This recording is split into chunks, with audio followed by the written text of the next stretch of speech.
Right.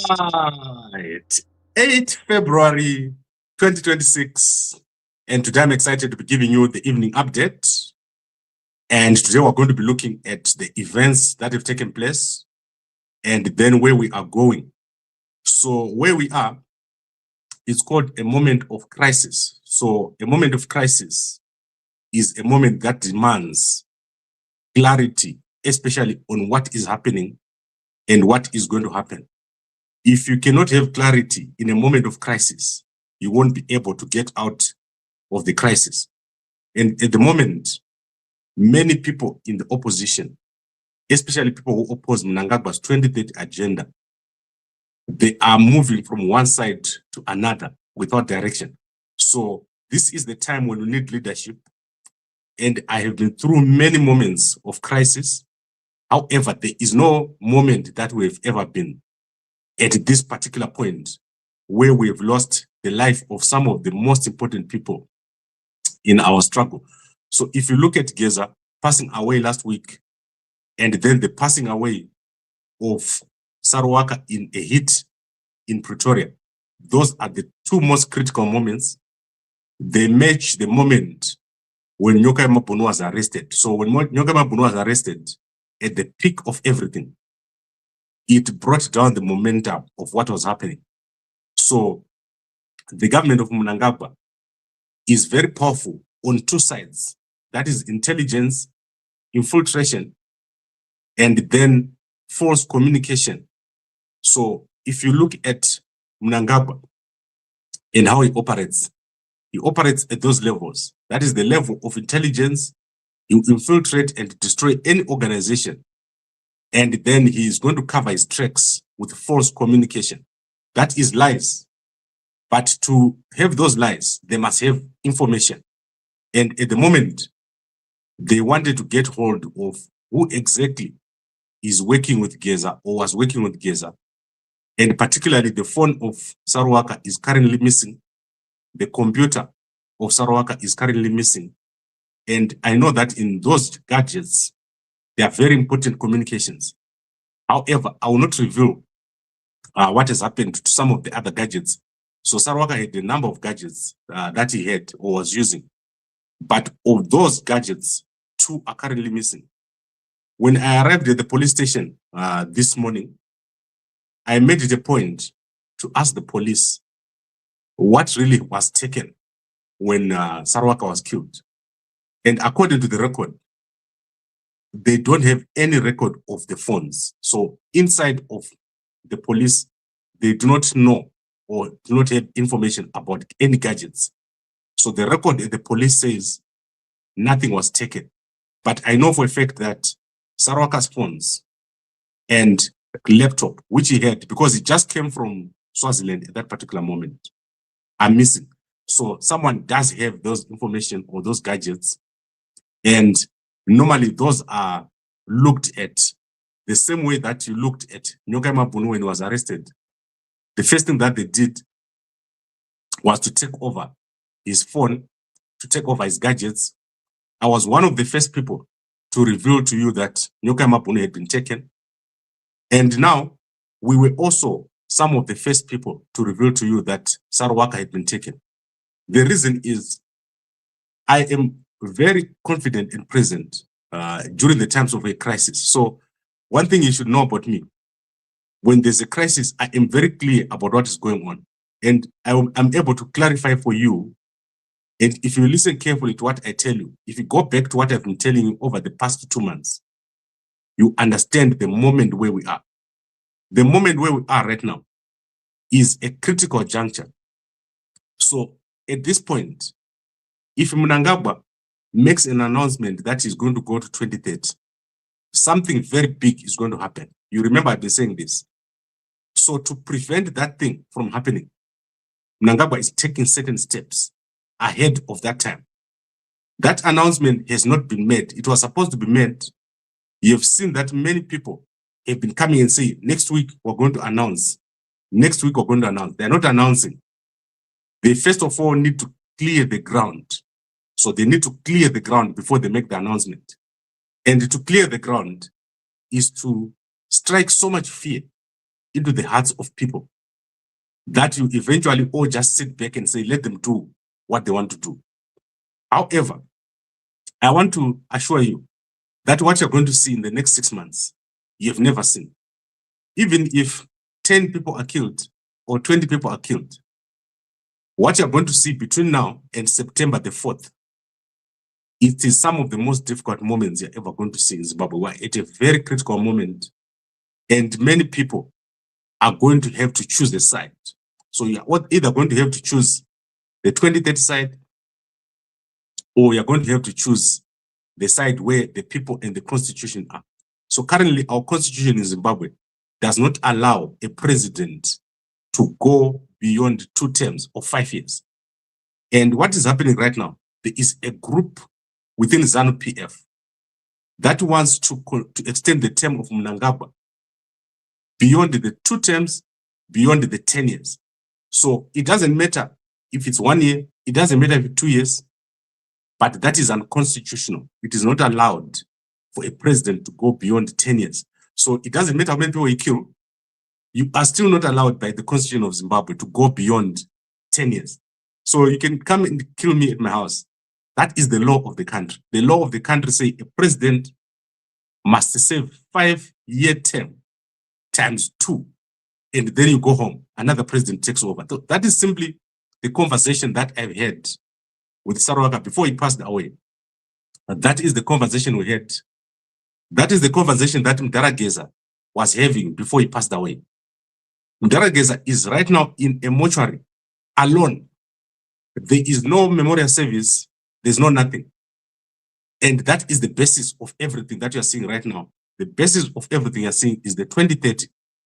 And tomorrow, we're going to be at court, at the Constitutional Court, on the very same issue, which is to say, Mnangagwa, Zek, Ziambi, Mudenda, they cannot extend the term of a president beyond 2 terms or 5 years. That is what it is. So the rest of the stuff, you can look at it, but that is what it is right now. Okay, so I want to just spend a bit of time on the gadgets. So the gadgets that are missing is the phone. So in the phone is control of the group. So Saruwaka runs a group, and that group was, it has people that was in Nyokayama Bunu group. So that is where everyone who was following Saruwaka is.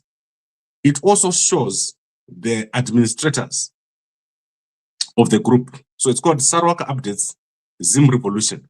So that is the group that we have here. And Saruwaka in August was in Zimbabwe to organize a protest. And during that process of organizing the protest, he was coordinating on the ground. That is sending flyers from one place to another and coordinating the team that was performing or preparing for the protest. So in that phone, if Saruwaka had not deleted his messages, there are messages between himself and other people. I know that Saruwaka had a very strong security protocol. Saruwaka would not even walk around in public. So very few people knew about him, even where he stayed. It was only unfortunate that in this particular last moment, Saruwaka was then asked to come to a certain place. Like I explained to you, he was asked to come to a certain place where he was supposed to deliver a carpet. So I want to make this clear so that people understand and so that false information doesn't proliferate. What happened is that yesterday is the 7th, right? That is the Saturday. On Friday the 6th, when I was live here, Mdarageza posted the last phone message. And then around midday, so that is on Friday the 6th, around midday, I got a message to come to Mdarageza's house.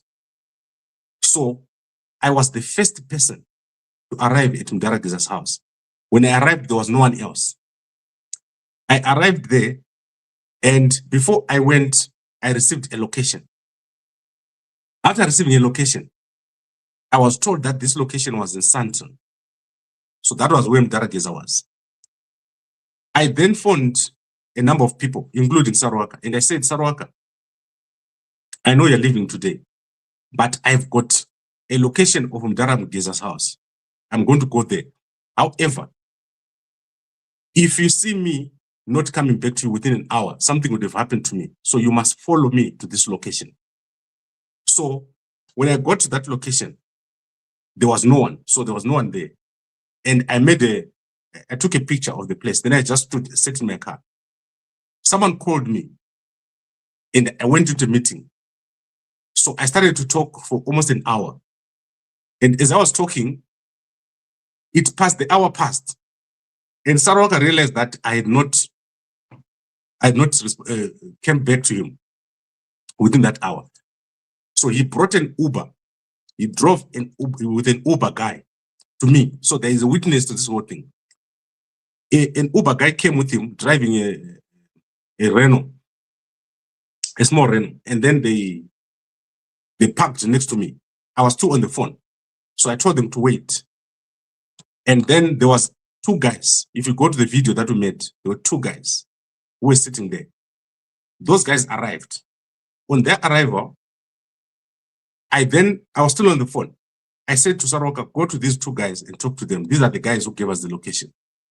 So Saruwaka went and talked to the guys. He knew them. So he knew the guys already. Because when we were at court, those guys come to court. So Saruwaka went and talked to the guys. And then my conversation took another 10 minutes. So I talked for about 2 hours. And then we walked to the house. So we walked to Mdarageza's house. There was no one there.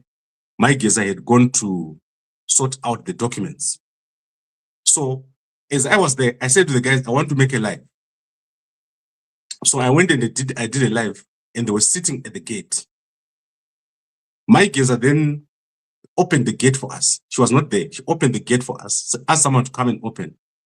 So the gate was opened, and then she arrived, went into the house, and then we sat down.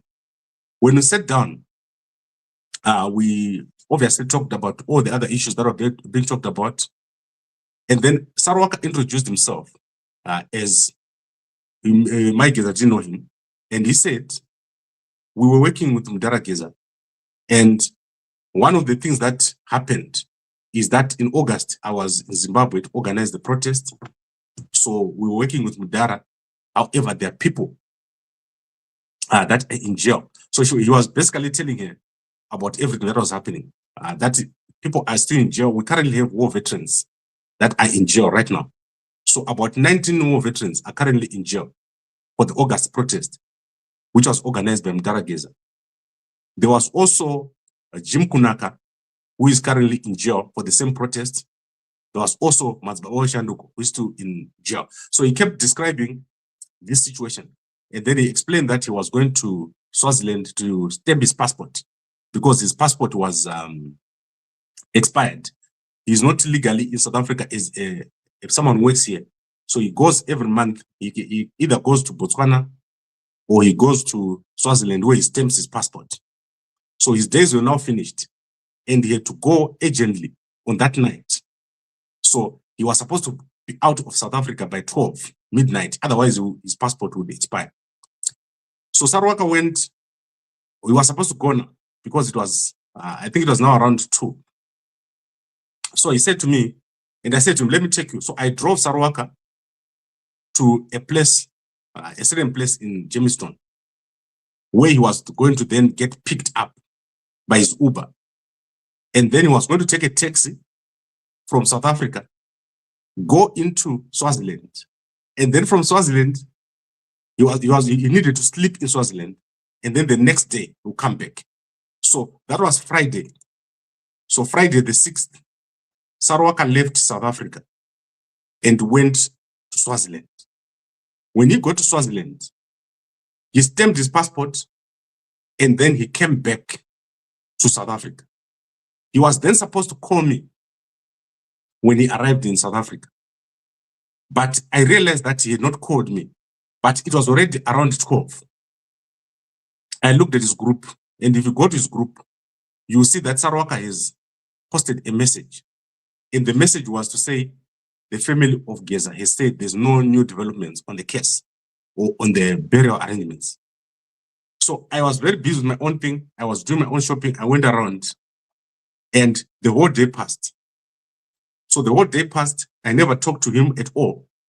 And I even never talked to the family of Mdara Geza yesterday because the message had been passed that nothing was going to happen. So we just left it. So I came here at 9:10. I made a live. So I was sitting here making a live. Then someone called me.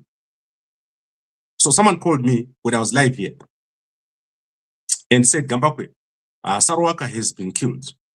So that was 9:10 yesterday, soon after I made my live. So if you see that time when I was talking about Saruwaka giving updates and all that, someone realized that I did not know that he'd been killed. So they called me and said Saruwaka had been killed. And therefore we started to look around to say what is happening with Saruwaka. We called everyone that knows and no one had an answer. His phone was off. We tried to WhatsApp him and his phone was off. So that is what happened. We eventually found out that Saruwaka, according to a certain person who knew, they said Saruwaka had been killed in Pretoria. That person knew the truth. But there was another person who said Saruwaka had been killed in Jamestown. So this morning, I went to Jamestown and we went to the mortuary. So there are two mortuaries there. Went to the first mortuary, went to the second mortuary, and we can't find his body. So there's no body. I came back. We then went to Pretoria Central Police Station. And Pretoria Central Police Station said there's nothing, they do not know about such a case. We went to Metros, they didn't know about the case. In fact, this case has not yet been registered because there is no, the investigating officer, he has just started working. They haven't even started the process of investigation. So the investigation officer is there, but they haven't started the process of actually investigating to say what happened, where did it happen, when did it happen, and how did it happen. They haven't started the process. Lucky for me, when I got there, the police were able to log into the computer. So they logged into the computer. We looked for murder.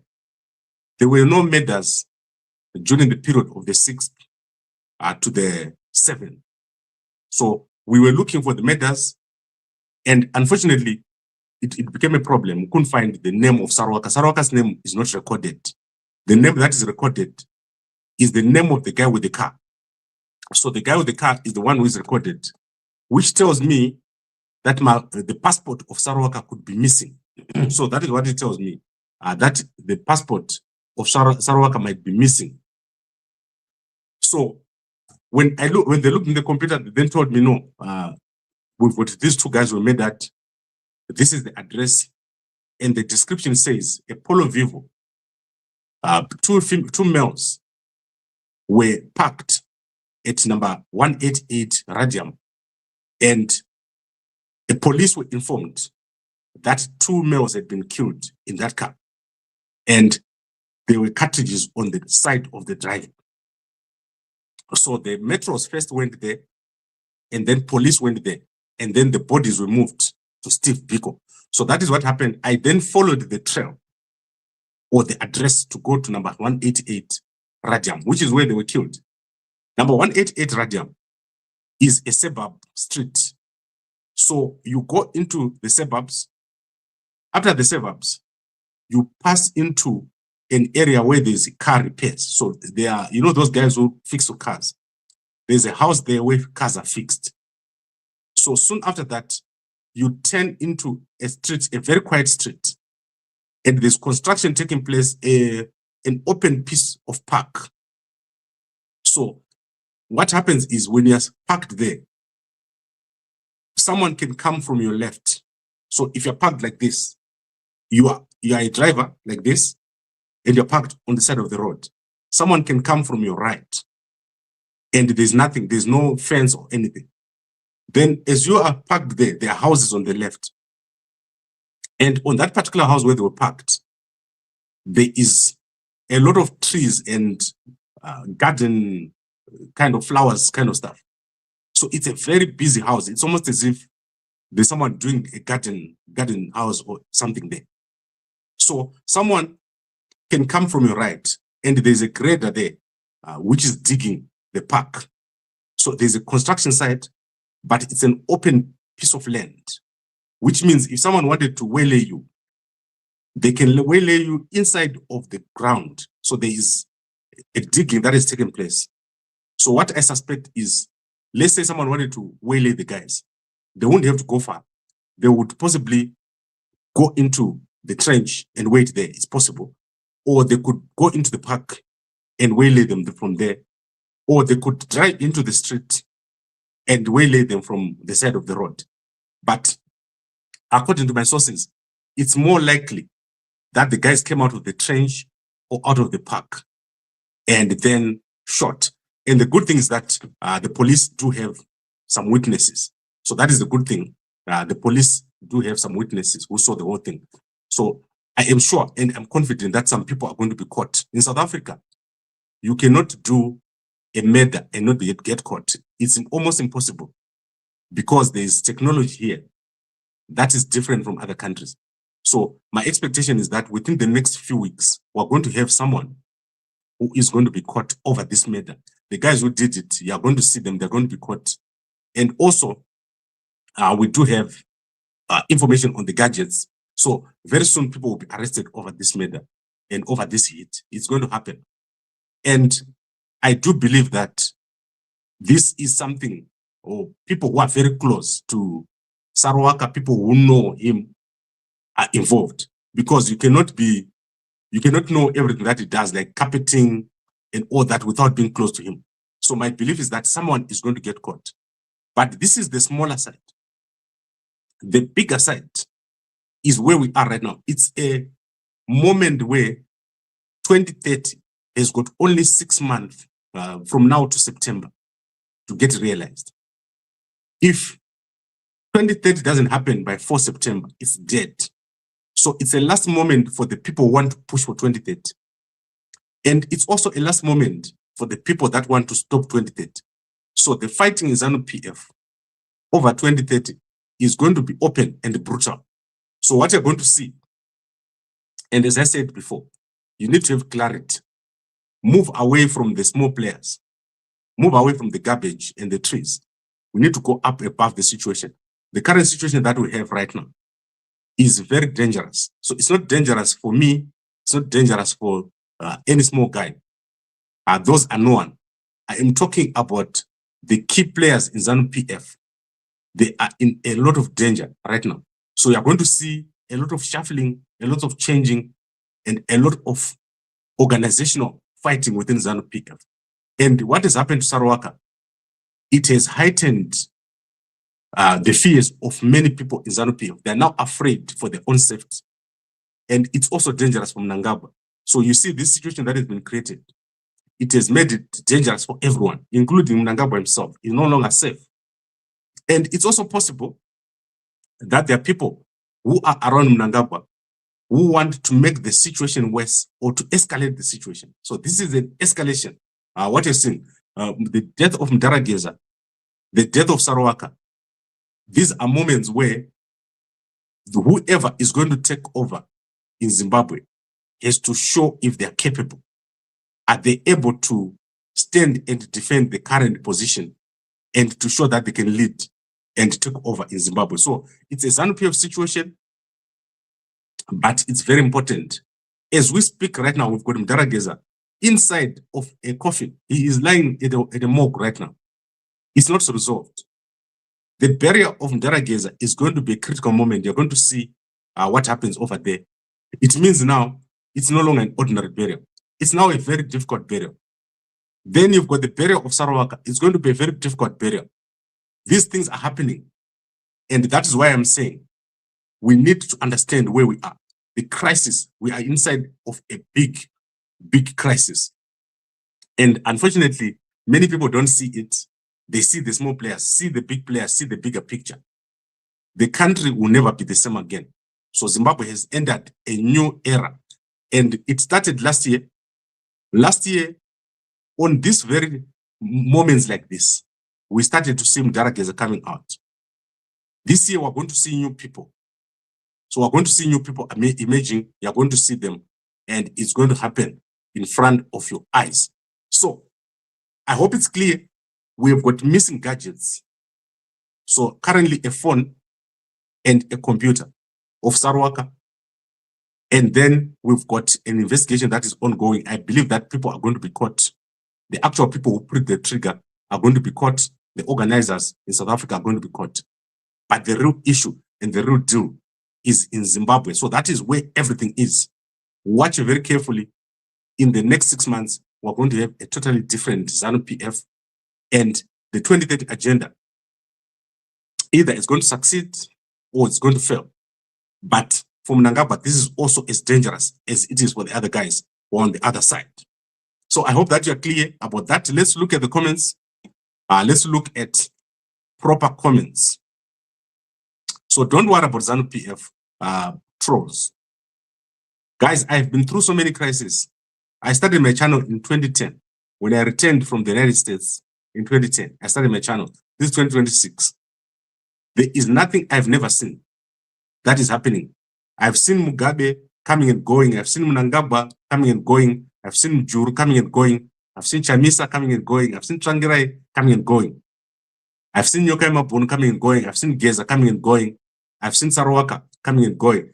And I am on the ground. The reason why you see me first at a situation is because I run a proper media house. I don't run some garbage online that comes once in a while to talk about the journalist and not the news. I talk about what the news is all about. So when something is happening, when the real thing is happening, people know who to call. Right, let's look at, so Munyaradzi, Banga, Museve, ZANU-PF troll, idiot, idiot. I have never, and you'll never be able to smear campaign me. It will never happen. Ucharara wakapfeka butsu. You will never smear campaign me because I am clean. So that is one thing you must know about me. Right, let's see what else. Are you going to be in court tomorrow? No, I don't have to be in court. Why are you not? Why are they not after you? I don't know.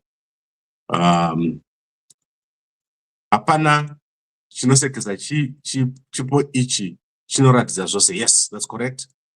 And then let's look at something else. Gambakwe, I don't trust you at all. Don't trust me. Don't trust anybody. You don't know me. You only see me online. Why did you call Lua Saruwaka to the location? Why? Yes, let's answer this question. So I want you guys to understand the chronology of events. Saruwaka went to a place where he was doing business. So don't be lied to. There are some channels like Mbire who were saying Saruwaka was the first person to arrive at Mdarageza's house. That's lies. I'm the first person to arrive at Mdarageza's house. Saruwaka did not know where Mdarageza's house was.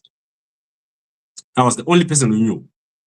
And the guys who I worked with, who took me to Mdarageza's house, arrived after me. Saruwaka arrived before those guys. So when they arrived, the Uber was still there. So the guy who, if you look at the film, the two guys found Saruwaka sitting in the Uber. And I was still sitting outside my car having a call. So no one was lured. And that's not where he was killed. So you don't even know. Saruwaka was killed the next day after Mdarageza. So we last saw Saruwaka at Mdarageza's house. I then drove him to the location where he was, then going to be taken by the Uber to go to Swaziland. So Saruwaka had a whole day to go to Swaziland and come back. And then when he came back, he went to his workshop, did work, and then was delivering to his customers. So the danger of false narratives is that you minimize what is happening. You minimize and you make ZANU-PF escape, you make Mnangagwa escape.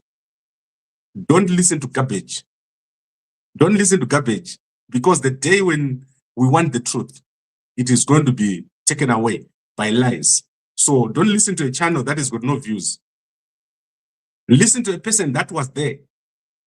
Gambakwe is the only person, the only channel that is there when a thing is happening. So when I hear that Job Scala has been arrested, I don't sit here and say, what kind of video am I going to make? I hop in my car and I go to where Job Scala is. And I ask him a question. So ask, for example, when Job Scala was arrested, what I asked him. I went there and I asked him, what happened? Who were you working with? Why were you arrested? Those questions are direct and open questions. I don't talk about rumors that I heard. I think I maybe you have never heard me saying that. I am telling you the thing that happened. I talked to Saruwaka before he was killed. So I'm not telling you the thing that I heard by someone or a nameless or faceless character. I am the only person right now who has gone to the police and talked to the police. I'm the only person that has gone to the site of the murder.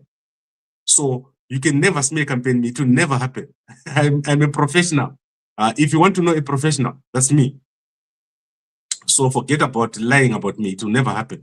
Especially some garbage channel with a person whose name we don't know.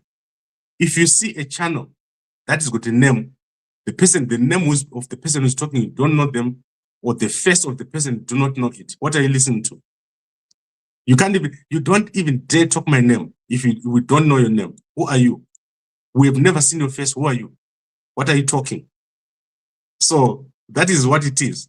And the good thing is I am out here in the open and I talk what I know. I'm not talking things I heard. The person who said Saruwaka has been killed must be taken for questioning, Gambakwe, including you. How come every time you talk of someone, people know what happened? I'm a journalist. Bravo, who are you? People tell me stuff. Do you think people call you to the house when your name is Toti Toti? Your name is Toti Toti. Come as Zoro. No one is going to call you. You're nobody. When you die, you'll be buried like a dog because you got a nameless person and you just lie online. So if you want to be somebody and people to trust you, come out with your face. We see you. We know your name. We know where you stay. We know where you're born. Not some fake agent with a fake name. You're nobody. So if you're a fake agent coming here and lying to people and making funny videos about people and diminishing the work that Saruwaka has done with your garbage theories. Saruwaka was killed for one thing. Was killed for opposing 2030. He was not killed for some nonsense thing. So he was a man who could stand up for something. You stand up for nothing. All you stand up for is garbage. So I want you to be clear. And this is clear to me. Nyokaima Bunu stood for something. Saruwaka stood for something. Darageza stands for something. Gambakwe stands for something. What do you stand for? We want people who stand for something. So, as I said to you, our country is at a critical juncture. When we come out on the other side, we're going to separate the men from the boys. And myself, I've got no doubt where I stand. I've got no fear. You have never seen me exercising fear. You have never seen me at a place where I'm supposed to be, hesitating, even at the risk of my own life. I am the only person that have gone at the medicine. Have you gone there? You'll be cowering and wetting your pants. You don't do it. You'll never do it. Take any of the bloggers that you know who are mentioning my name. Tell them to go to the medicine. They won't go there. They will never. Nobody in Zimbabwe will ever go to a medicine. They're cowards. Anybody who is mentioning my name right now, they're working on a false name or they don't show their face. So let me tell you guys, I have no fear of death. Nobody. I do not care. I am literally telling you right now. Tomorrow I could be dead. The next day will rise. The sun will rise the next day. It will not stop what is going to come. What is coming is coming. The next 6 months are going to come. And when they come, you are going to see. Mnangagwa, whoever else is in this game, by September, you're going to see what is going to happen. So don't try to scare me or to threaten me or send me death threats. I get death threats like on a daily basis, without a doubt. And if the day comes, it will come. I was sitting with Saruwaka. The last conversation I had with him, it was about, we drove for 7 kilometers to that place where he was going. And I've never seen Saruwaka like that in my whole life. He was talking about his security. he was talking about what happened. He was basically traumatized. Saruwaka, when he left my car, he held my door and he was just standing there. And I didn't understand. He took almost a minute just standing there. And I was wondering what is going on. The things I'm telling you are not things I heard. People are going through a lot during this struggle. They are exposed. And our job is to make sure that you understand what is going on. So I want you to understand what is going on.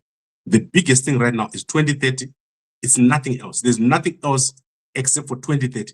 2030, that is where it is. At the moment, the most important thing in Zimbabwe is 2030. And we're in a crisis. So we are in the crisis. And I will never be absent in a moment of a crisis. Your life is in danger. Yes, my life is in danger. Your life is in danger. Do you think tomorrow you'll be there? Do you think tomorrow I'll be the first person to die? Come on, man. Tomorrow it could be you. You'll be going to the shop and the bus hit you. Your English is horrible. I'm black. A boy from Bikita. I grew up at Bikita, at Nebarwe Primary School, grade 1 to grade 6. I could not understand English until I was 15. And yet I'm here. We're now with your English, you're sitting at home, typing. So like, do you see how fun it is? So today I had a call with people and they said to me, the problem with you guys, you don't have money. You are trying to do this thing, but you've got nothing. And I said, yes, we've got nothing. Sometimes I don't even eat. Today I was calling guys. I said, guys, I need money to drive. I've literally run out of cash. I need money to put petrol and go to the police station. I called everyone. Like, nobody had money to give us. So I had to go and ask for $100 from somebody to pour money into my tank. So I go there.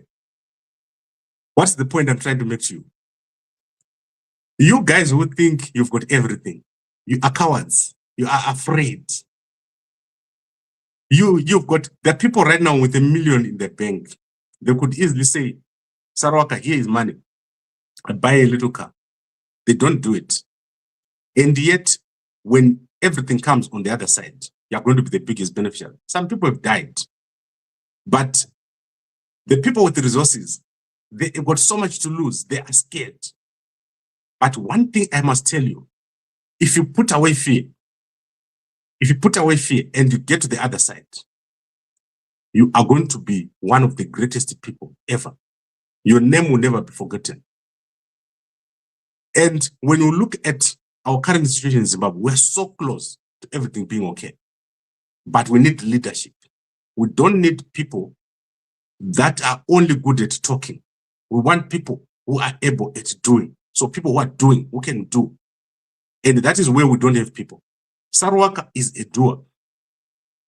He goes to court, he organizes. Do you know that Nyoka Mabun right now has got nothing to eat? Do you guys know that Nyoka Mabun has got no food in jail?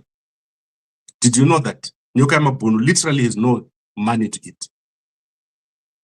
General Stole, last week, made an appeal. At that point, Nyoka Mabun had nothing to eat.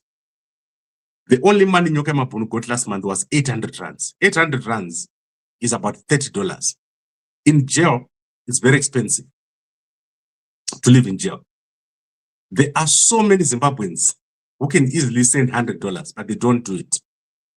And our country will never go anywhere because you don't want to put your money where your mouth is. You want someone else to do it. And you want to then criticize that person. So the person that is trying is then criticized on a daily basis. So that is how it is. All right, let's go at why are you living in exile? I'm not in exile. And I want you guys to know if Mnangagwa wants to get me, it will be like 2 minutes. 2 minutes, I'll be gone. Like literally, I'm the most exposed person. I walk around, I do what I like. Like I literally walk on the street. So in Cape Town, my security guys had to stop me because when I was walking around, like everyone would see me and people would go around and look for me and come and stand with me on the street. And then they said Gambakwe must stop. And now we're at a point where obviously I can't be like that. But what is the point? What is the point of being alive if all you do is to be afraid? So I don't want you guys to be afraid. We want clarity. The clarity is that 2030 is what is important right now. We want to stop 2030 tomorrow in court. If that doesn't work, we'll find another way. There is no one who's going to go to 2030. The only 2030 Mnangagwa is going to see is 8:30 on the clock.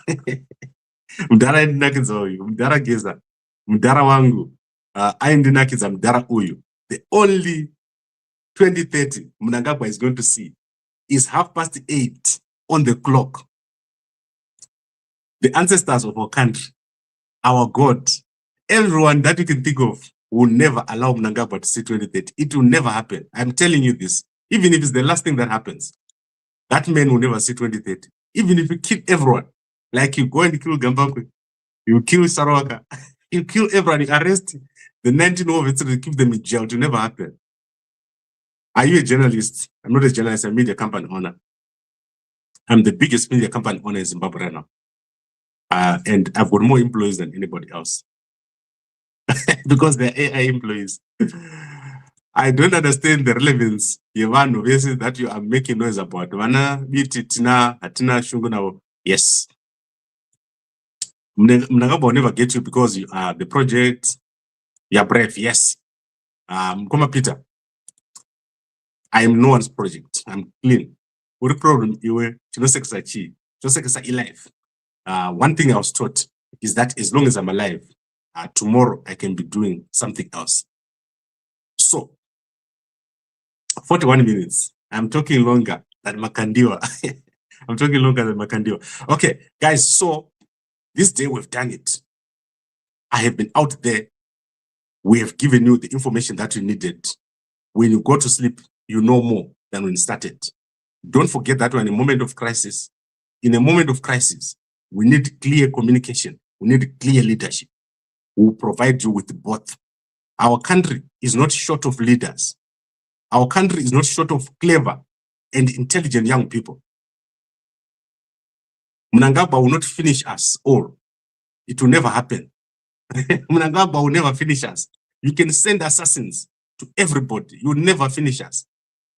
The spirit of our young people will rise. So Mnangagwa, remember this thing. I know you're watching. In 10 years' time, Mnangagwa's name will be forgotten. It will be like dust. And the names of our people will be remembered. All right. Guys, I need to go. I'll see you in the morning. And please support Mkuma More Precision. Is going to be at court. I'm not going to be at court at all.